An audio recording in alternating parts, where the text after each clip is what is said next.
the ground shake. Hello everyone, welcome back to the Students and Skeptics podcast. I'm Qasim, I'm here with... I'm Daniel. I'm Benji. Today we're going to be discussing arguments for God. So first off, I'd like to bring the teleological argument, most credited to Thomas Aquinas or William Paley. I'll probably go with Paley's version, and it essentially states that if you were walking along in a field and you found a watch on the field, like just lying in the grass, you'd automatically assume that the watch has a designer because of the intricate details and the intricate mechanisms in the watch that produce a purpose in telling the time in the watch. So it's got a clock going and it's got a little hand moving around, etc. And they're all working together to produce the purpose of telling the time. And the fact that there's such a specific purpose in the watch and it has such specific different mechanisms that produce that purpose, that implies that there must be a designer. And Paley attributes this to the universe, or uses the analogy of the universe, and says that since the universe is so intricate and has so many mechanisms, it must have a purpose and therefore a designer. See what you guys think. Yeah, I think the argument is basically the combination of complexity and purpose, and how it's highly unlikely that we would find both without a cosmic designer. Yeah. I'd say my main critique is that I'm not really sure what the purpose of the universe is, though.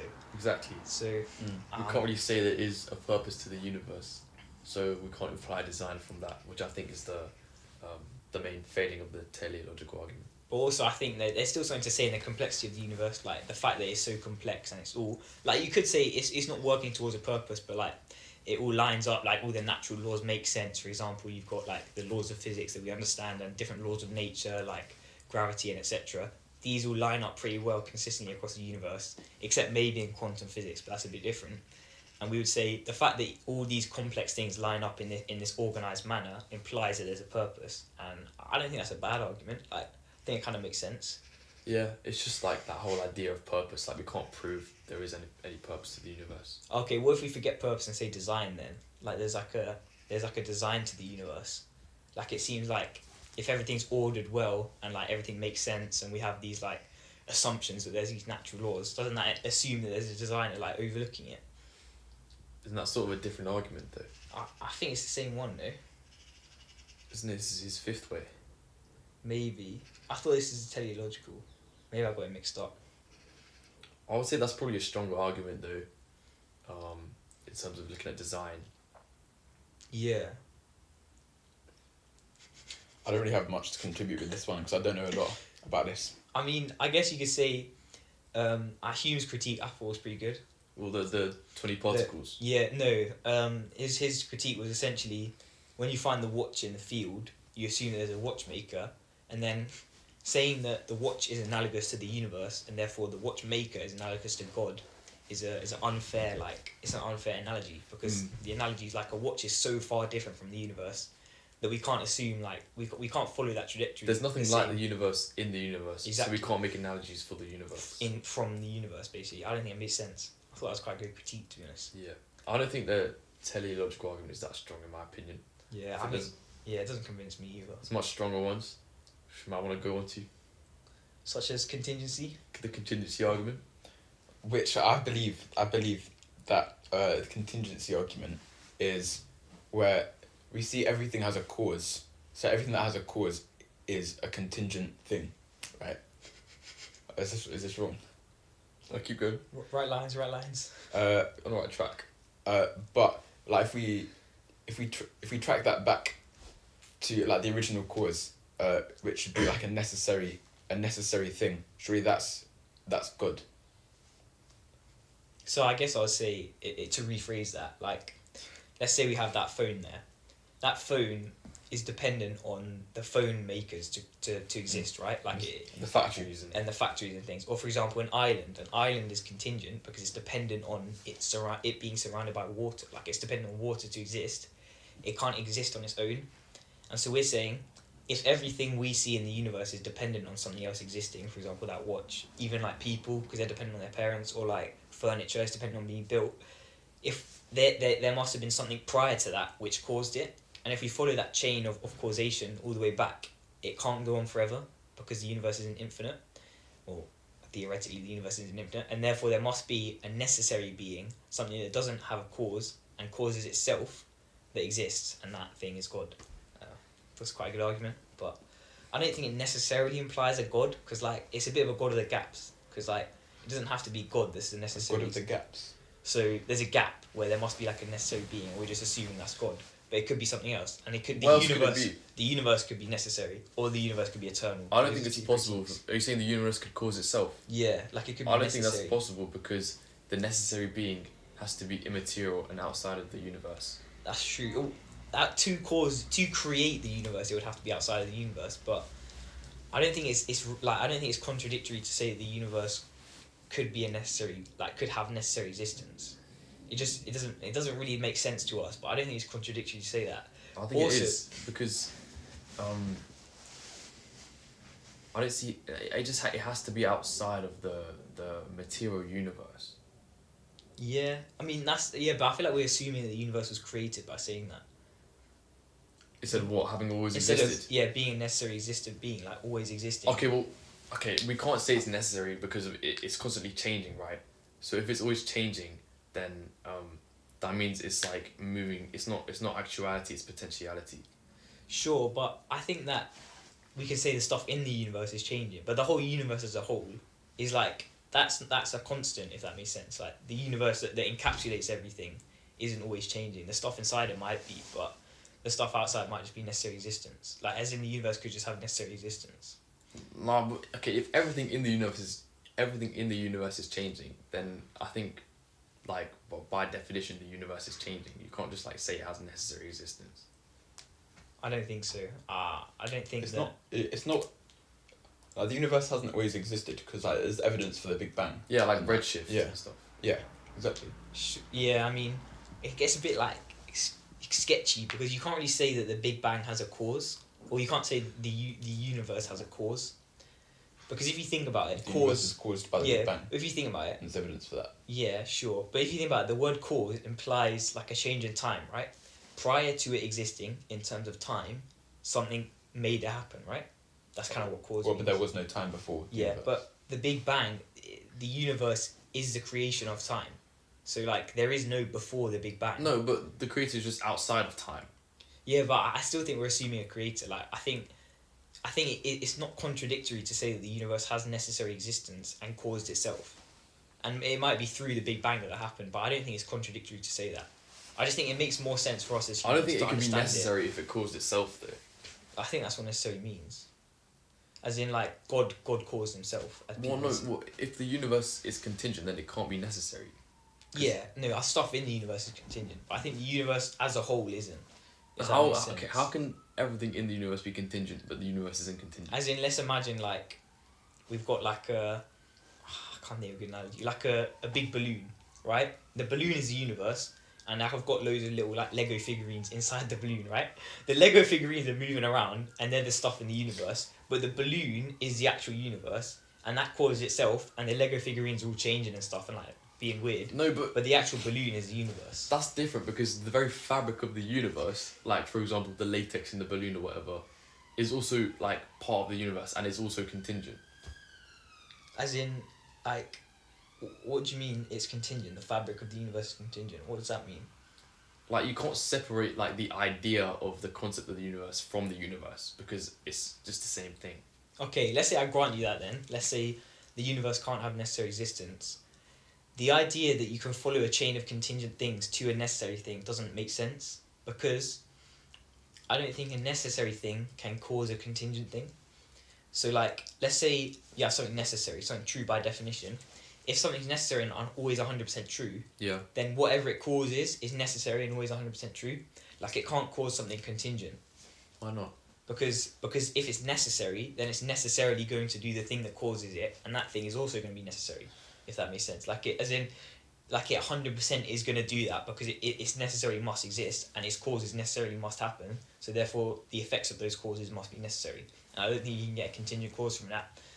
But I think the best counter argument to that would be, what about the necessary existence of God, who has free will and the power to create? Yeah. So I think the contingent argument could be good evidence for God, but I don't think it's 100% guaranteed. I think it makes sense for me to explain the world though. Like I think it's a really roundabout explanation if you don't just accept there's a God. Is it? Is it that God has free will? What? Is it that God has free will? See, that's what you said. Yeah. Okay. The free will to create contingent things. Okay. Yeah. See, under a deist worldview, we probably wouldn't assign free will to this creator.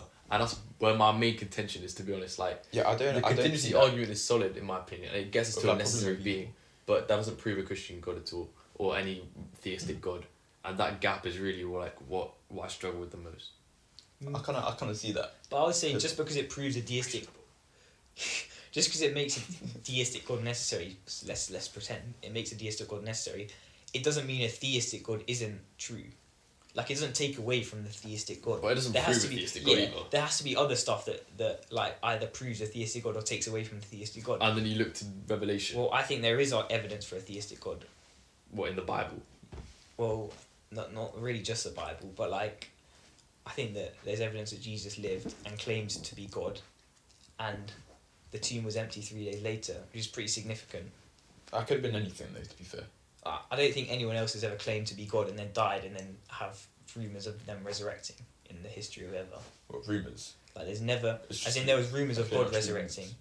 Yeah, but has anyone else ever claimed to be God and then died and then their tomb be empty 3 days later and then there be like these rumours that he resurrected? Has that ever happened? There's no proof of that though. Yeah, sure. I'm not saying it's proof. I think it's evidence. So I think it adds up, and I don't know why his 12 disciples would die like some. I think it's one. I don't know. I think James got crucified upside down for his belief that Jesus did die and get resurrected.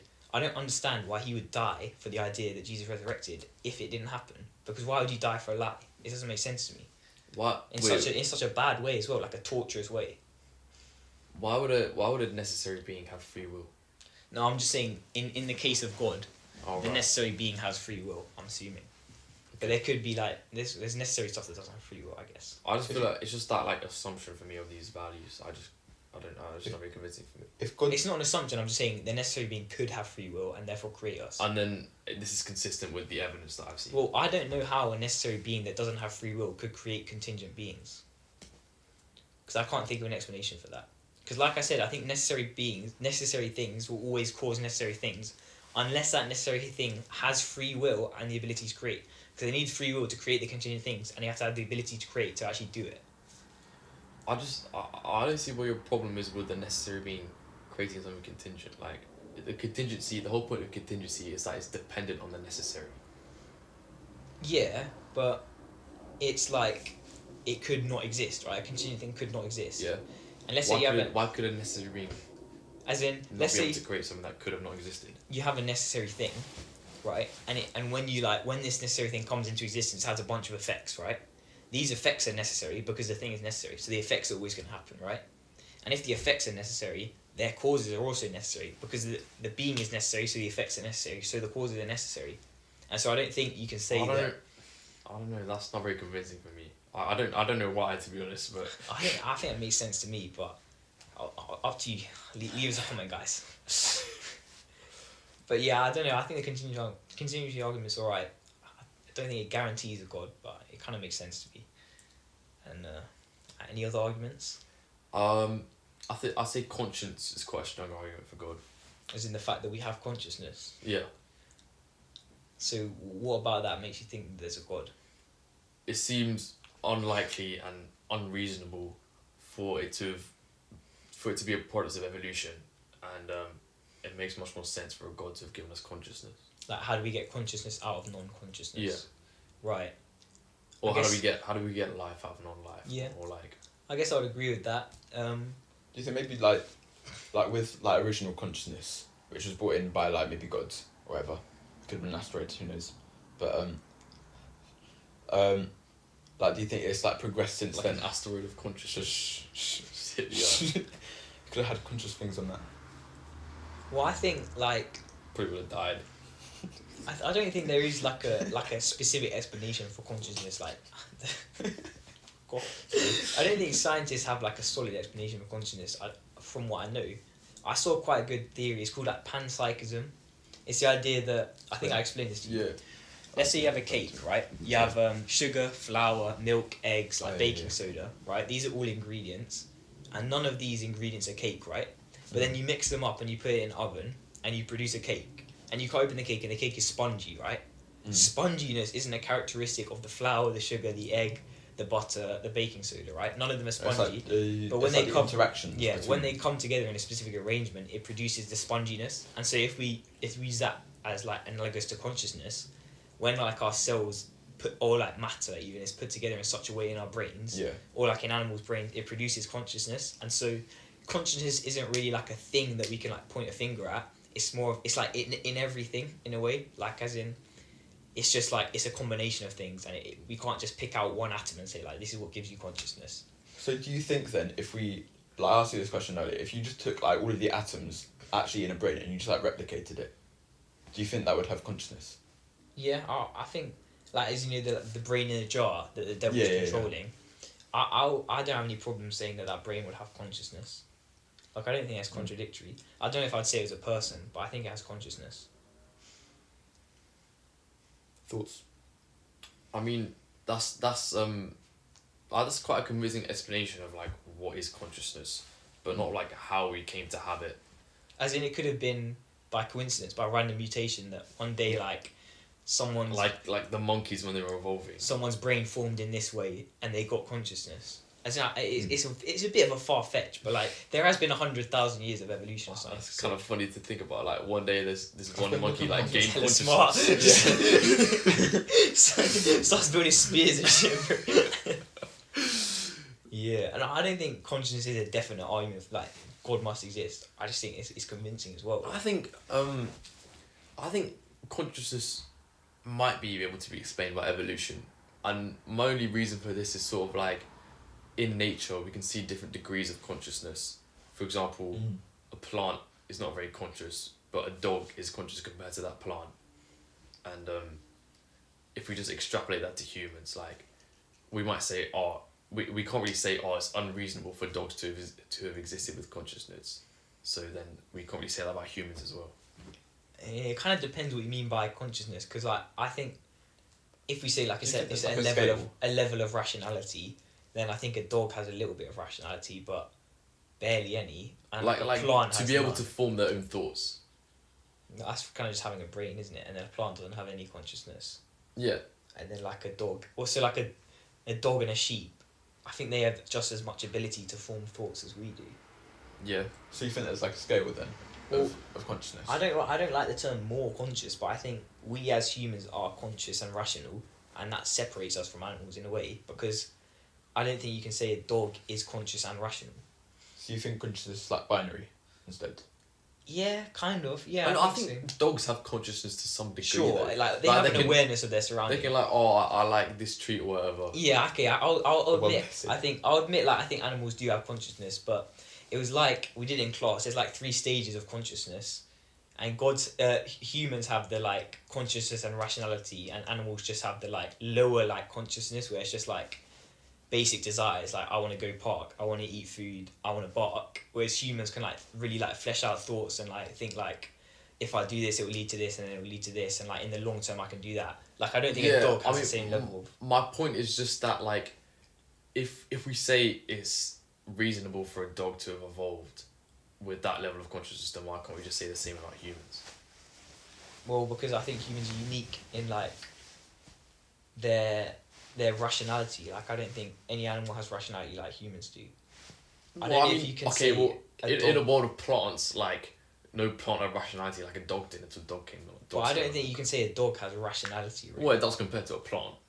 What do you mean until a dog came along? Like when they evolved and like spawned in. Like when they first were produced. Yeah. Okay. Sure. I mean, like it wasn't really what happened, to be fair. So I They went down came from, a few like, different fish or paths, something. yeah. I guess I still think there's something unique about human consciousness. Like I- we're totally separate. I think that's just like kind You of have- arrogant to say that though, because like, what if there's like a higher alien or some shit that like sees us like we see a dog? Sure, there might be, Yeah. but I'm not even convinced saying that a dog is rational. Like maybe it has some rationale, but like, It is barely. compared to a plant though. Well, maybe it's got more awareness compared to a plant, but it's not Yeah. thinking stuff through. I mean, it wasn't about like rationality, more just like awareness. Sure, well, maybe we could use rationality then. Like, how does rationality come from evolution? Rationality is in like decision making. Like reasoning, as in like this and this and this will like mean this and that. Yeah, that's a good point, I guess, because like dogs don't really have that to any degree. Yeah. They just like. I go feel off like it's their just animal instincts. behavioural patterns and things like instinct. Well, no. Yeah. What about like Habituation. animals? Like, have you seen those experiments where they like solve a puzzle or do like a maze or some shit? Like, Well, Would you the say rats that's going rationality?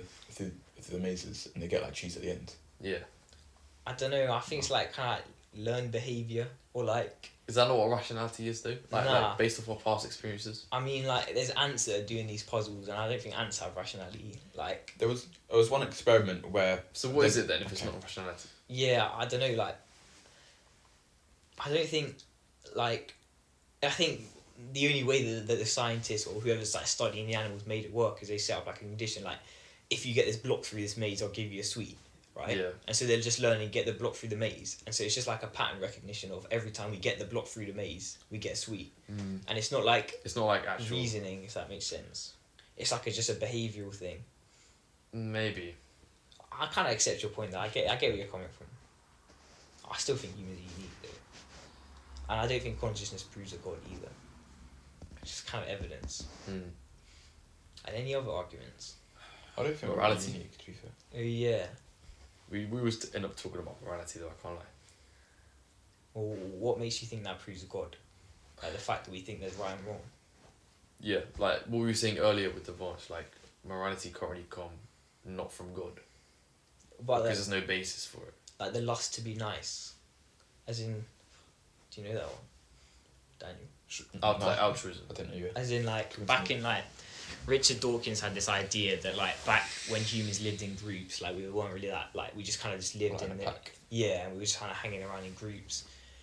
The people in the groups that were nice were likely to survive because they would like be looked after, and the people that were really mean just got kicked out of the group and died. Yeah. And so we might have developed like a kindness gene and things like that. Yeah. And then Yeah. we see kindness as a given because of that gene, and so we think being kind is morally good. I think that's a really weak argument though, to be honest. Like No, I don't. I don't that think basic level of kindness in tribes, it's not really like Yeah, I don't think it can account for the like love, like unconditional love. or something. like self-sacrifice. Because it gave like the other people like comfort, like being kind and being nice. Yeah, but it's not like kindness to the degree that we see in other areas of our life. Yeah, and I don't even know how like kindness can evolve. Like I still don't really make I sense. don't really rate that argument. like the trait, like a human's evolved. Not Yeah, but not it's just kindness just come from like genes. I Yeah. don't know, like so some Otherwise, people just yeah, because naturally that's like their DNA makes them kind. yeah. if and you- some okay, of the- so I can and pick some some- other DNA makes people wankers. I think it's more nurture. Like Yeah, same. I think That's kinda you true. you might have like a genetic predisposition in a tiny way, but I think nurture is more important for me. Like I think it kind of scales out of control. Like you might be a baby and do a little like somewhat kind thing and get rewarded for that, and then you suddenly like you do loads of kind things and it kind of scales out of control and you're taught to be nice. Or it Could could it be be the like other way a around. combination of both? Yeah, but I just don't think you can say DNA makes me nice. Like, I think it's a learned behaviour, really. I get that I think it argument. could easily though. be both. Yeah, I don't think that DNA can explain the level of kindness though. Like Carson was saying, the level of like what's like evolutionary, like what's helping me survive if I open the door for like a teacher when I'm in the hallway. That's not gonna help me survive, is it? Like I'm just doing it out of altruism. Well, it's not about that. Yeah, Yeah, it's so not it's really. just about the basis of kindness before maybe. Like Yeah, that's true. But then even so, like, I don't think that. What about like massive levels of altruism that are sacrificial?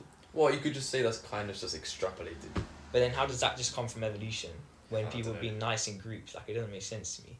Like me, let's say like there's people in my church who donate like stupid amounts of money to like causes abroad, and it's like it's taken they've taken harm, like they can't like eat nice food or whatever. Where's that altruism got them? It's made their situation worse really, but it's kind. I don't think that's evolutionary really. I guess you could say it's influenced by the church kind of, but I don't think it adds up for me. Yeah. It's not a convincing one. Yeah, I would agree. Should we Talk about ontological. Should we go there? Oh, go on then. Ontological. Yeah, my favourite one. Throw it up, bro. Come on. What's this? Well, you'll explain it. No, you explain it and then I'll come in with my critiques. You're way better explaining it. Go on then. So, ontological argument is mainly credited to Anselm. Back in the day, he was like a 500 AD philosopher. Oh no, 200 AD. And he came up with this argument basically that God must exist a priori to our understanding. So like, it's an analytical argument, which means it's true by definition. And something that's true by definition, for example, is that a triangle has three sides. You can't have a triangle without three sides. And he's saying you can't have God without him existing. That's Anselm's argument. And he says that everyone, either non-believers, have a conception of God or like an idea of God in their mind. And his proper definition of God is that God is that which nothing greater can be conceived, or the greatest being, or a maximally great being, right? And he says, this is another one of his presuppositions, he says, something existing in reality and in your mind is better than it just existing in your mind, or greater is a better word. And so if you accept all three of those premises, then you say, God, that which that nothing greater can be conceived, exists in my mind. It will be greater for this being to exist in reality as well as in my mind. And so the true greatest version of this being is one that exists. So God must exist. And got any critiques? Because Yeah. I mean, like, when we were going over this, like, I never really found it convincing. I don't know if that's maybe I didn't understand it, but I'll go over the critiques. Maybe you can explain it to me. So I guess the first biggest critique for me is that Gornilo's Island, and it's a failed critique, but his idea is that Gornilo is like a critique of Anselm. He says, I can imagine an island that is a maximally great island. It's the best island ever. Like, it's got this amount of palm trees and it's got all these people and having fun and there's a nice beach, right? And the sea's really good. And Gornilo says, it would be greater for this island to exist than for it to not exist. And so where is this island? We haven't found this island. And I can imagine a maximally great sofa. Where's that sofa? Yeah. Like, there must be millions of maximally great things existing. Obviously your argument fails. I don't know why, but the fact that there's not all these things existing means it fails. And I think that's a failed critique because an island doesn't have necessary existence. And so this is the complicated bit. Anselm responds to this by saying an island is dependent on water existing, right? An island can't exist if water doesn't exist. And so an island doesn't have necessary existence, it has contingent existence. Whereas God, he remakes his argument. He says God must have necessary existence, and it will be greater for God to have necessary existence than to not have necessary existence. And so God must have necessary existence, and the island doesn't, so it doesn't have to exist. But God does, and so God must exist. Why would it not be greater for the island to have necessary existence as well? Because the island, it's not possible for an island to have necessary existence because of the water. It's dependent on water existing. So it's like the same idea of contingency as in the contingent argument. Yeah. Contingency argument. But yeah, so then Anselm remakes his argument saying God maybe God doesn't have to exist. He has to have necessary existence though, which means he does exist. And then Kant comes in with a critique, 1700 years later, and he says God might have necessary existence, but that doesn't mean he exists. And his point is basically... Oh, okay. I like that. Let's say you're imagining a triangle, right? It's going to get cheers, thank you, by the way. Oh, shit. Let's say we're imagine a triangle, right? A triangle has three sides by definition. If it doesn't have three sides, it's not a triangle. Yeah. And if it's not a triangle, it doesn't have three sides, right? So you imagine a triangle, right? Mm-hmm. If that triangle came into reality, it must come into reality with three sides. And Kant's saying, if God came into reality, he must come into reality with necessary existence. But it is possible that he doesn't come into reality with necessary existence, he just doesn't exist at all. Yeah. And so you're not proving God's existence because you're just redefining how we should look at God. And so that's Kant's critique. What do you probably if you do that? Probably not. Oh, it kind of is. Probably not. Anyway, continue. And then It's definitely not. Malcolm comes back and says that... We got Malcolm. I just fucking lost my train of thought, really. So, Cut this bit out. yeah, Malcolm comes back. And then Malcolm comes back and says, it's obvious, to me, it's clear that it's a contradiction for Kant to say, oh, something might have necessary existence, but it might just not exist. Because it can't possibly have necessary existence, because possible and necessary are I contradiction. feel like the ontological argument at this point is just saying that if a God were to exist, it would have necessary existence, I would agree with that. Yeah. and it would be like, well, yeah, it would exist. Yeah, I would agree with that. But then also Hume comes in with his like big thing, which is his argument is that there's no 100 such favours. thing. No, there's no such thing as necessary existence, because if nothing is demonstrable unless you can imagine, unless conceiving the opposite is a contradiction, Yeah. which is essentially saying, imagine there's a God, right? If you can imagine a world in your mind where there's not a God but there's still a world, then God must not have necessary existence, because the world is whatever you can conceive is logically consistent. Like, you can't conceive a four-sided triangle. So if you can conceive a world without God, then it's logically consistent. I think that's just kind of impractical though, because we can't really base that on our judgment of what we can conceive or not, especially when it comes to something like a God or a world without gods. I agree. I think it's arrogant to assume that we can fully understand God. And I would say if Hume could fully understand how like influential God is, he wouldn't be able to imagine a world without him. Yeah. But we can never know. Like, I would say that someone might say, no, not really. So we can never know. Well, where does the ontological go after that? It ends there with Malcolm. I don't think it ever proves God's Yeah, existence. yeah. It just, yeah. I would have to agree with you there. I just think it's not like any a priori arguments. They just don't feel that like concrete to me. Yeah. Or like not convincing. Well, they are concrete. It's just The logic is concrete, but like he's used it wrong here. Yeah. it's just not. It's a It doesn't unique seem very case like as well. practically applicable to me. Yeah. Yeah, I agree. Two sides to the coin. In conclusion. Strap Cheers. up. Thank you very much for watching. Thanks for watching, guys. Like, subscribe, hit that bell, Drop a little comment, meek comment. drop a little comment. Cheers. Thank you. See you guys next time. Students and skeptics.